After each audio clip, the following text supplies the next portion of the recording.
Oversensitivity to the environment. That is going to be the topic of this episode of Qi Life.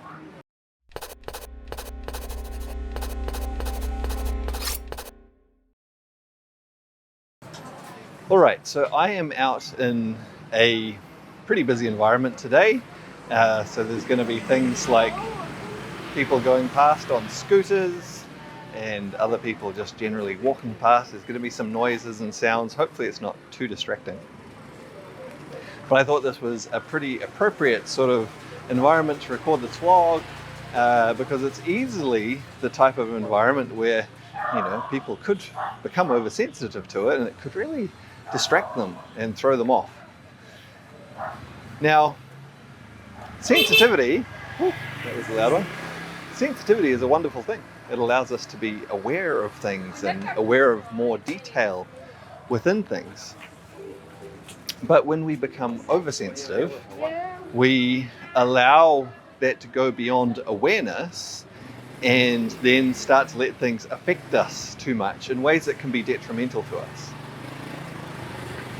Now, often people who are quite sensitive, that is the kind of person who is often drawn to a practice like Qigong because they already have their sensitivity has maybe allowed them to start to become aware of their energy anyway, and they're curious to explore it further. So again, that's a wonderful, wonderful thing.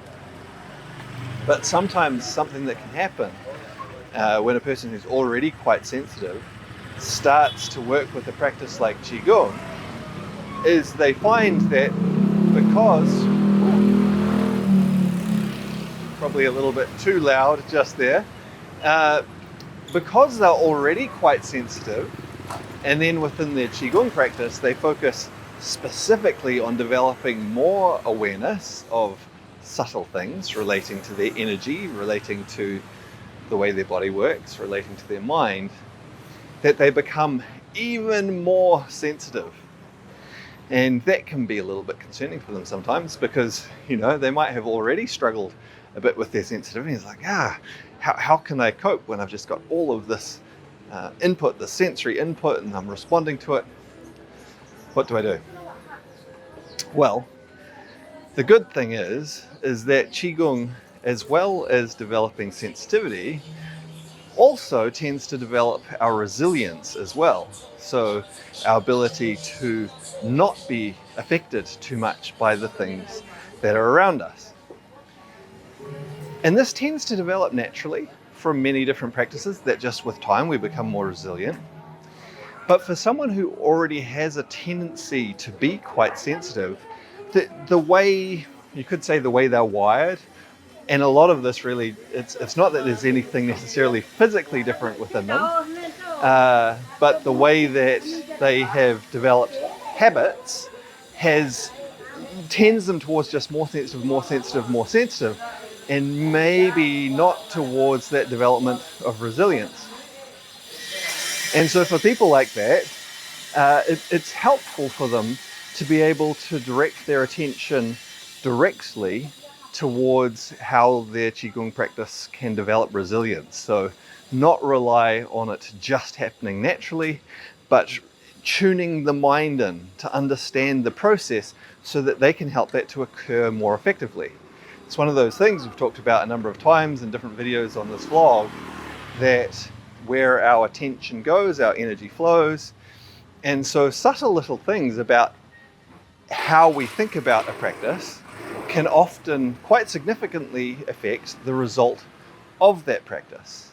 And so when we tune into how a practice can develop resilience, we're then able to help it to do that much more effectively. And then when we do this, we have this beautiful balance of being able to both become more sensitive but also more resilient at the same time. So we're able to develop that awareness, but at the same time not let that throw us off. And so that then puts us in a powerful position for being able to interact with the environment around us in a healthy way. Now, when I say environment, that can include all sorts of things. Clearly, as I mentioned before, things like the noise from traffic, fumes in the air, electricity around us, even just the energy of other people around us, these all can have an impact on us. Naturally, it has an effect on us. But as our energy grows stronger, more resilient, we find that we are less influenced by that in detrimental ways. But again, if we've also developed that sensitivity, we're able to still connect to that energy in positive ways if we choose to. And so it puts us in that position of healthy interaction, which is really useful to us.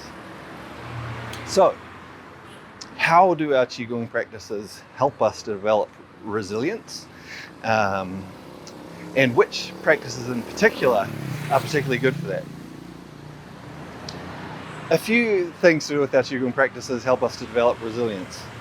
One is just by developing more energy, having more of it, make us more resilient, more volume, we're less likely to be impacted by things. Another aspect of our Qigong practices is the way that it creates balance.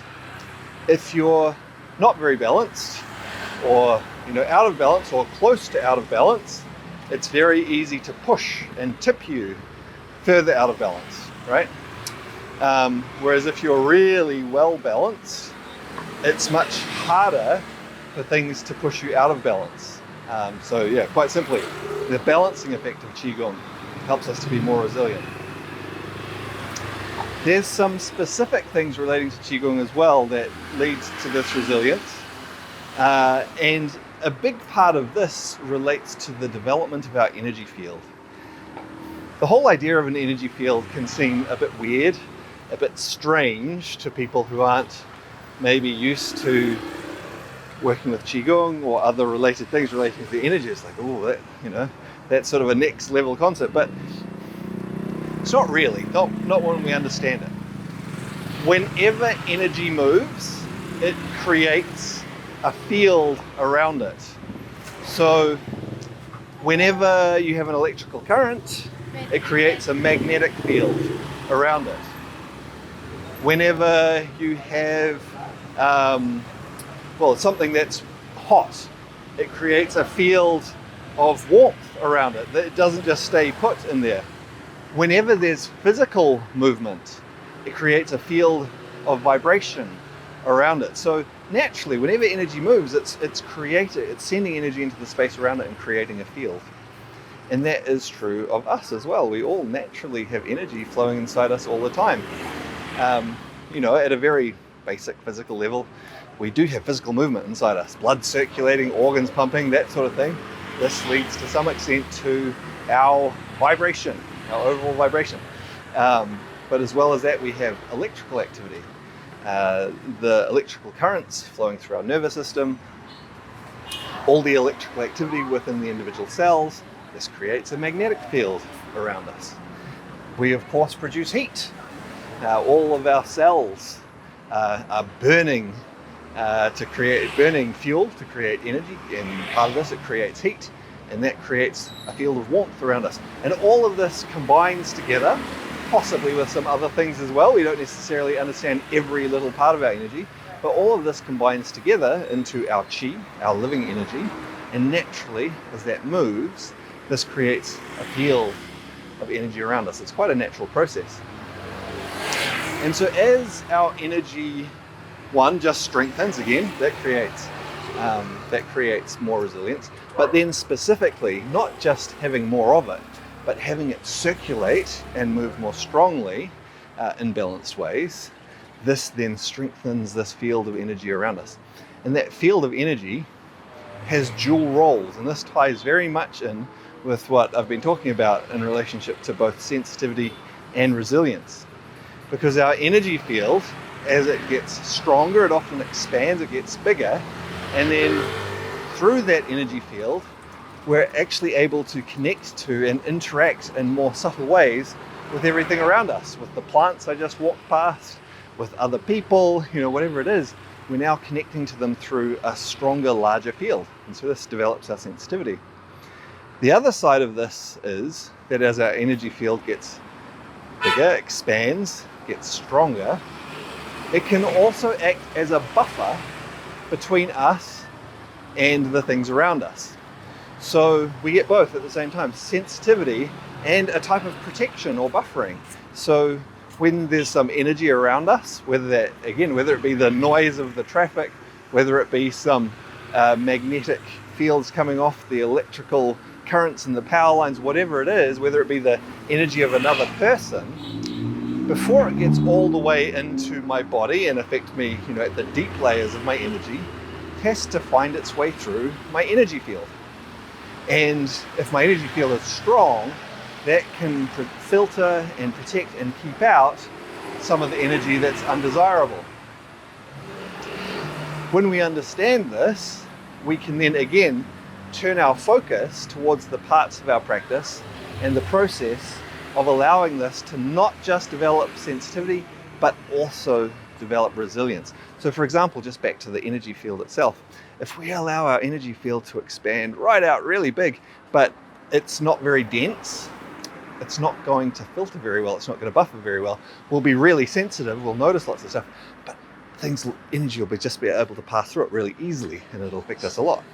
On the other hand, if we allow our energy field to grow, to strengthen, but we only expand it out to a distance that we're able to maintain the strength, the density of it, it's still going to develop sensitivity, but it's also going to do a good job of being a buffer and giving us resilience. All right, last topic I think here in this vlog. Which type of practices are particularly good for developing resilience?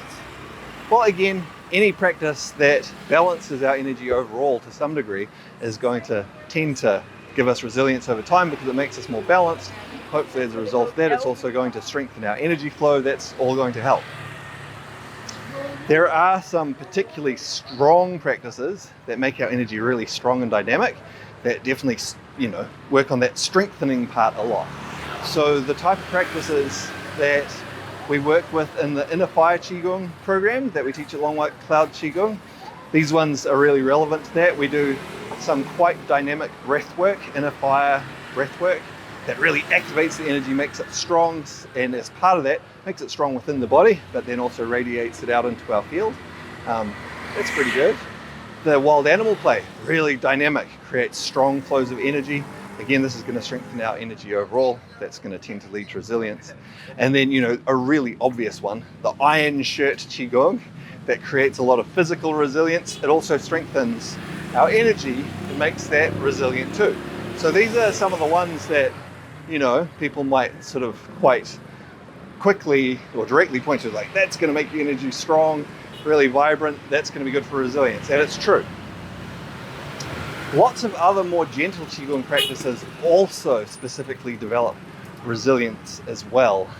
And again, the ones that tend to do a really good job of this, beyond just simply balancing our energy, are the ones that also focus to some degree on sending energy out into our energy field and making that stable and strong as well. So one practice that's really, really good for that is the Between Heaven and Earth practice that we do in the Small Universe Qigong program, where it's working with the extraordinary meridians or the ocean currents. So those extraordinary meridians are big flows of energy, so straight away we're moving a lot of energy, and naturally, as a result of this, the energy starts to fill and strengthen into our energy field, creating strong energy field, therefore more resilience.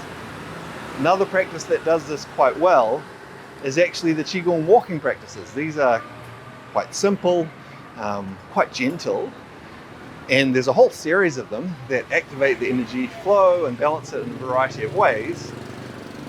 But then the culmination of that is a strengthening of the energy field and developing the ability to work with the qualities of the energy field to have that be a safe, effective buffer for you, as well as developing this connection and sensitivity through it. So those are some good practices that you could look to. There'll be lots of others as well. Again, most Qigong practices to some degree have an ability to do this, and for many of us we develop that naturally. For some of us we need to put a bit more focus directly on it. Anyway, I hope you've enjoyed the vlog. I look forward to seeing you on another one soon.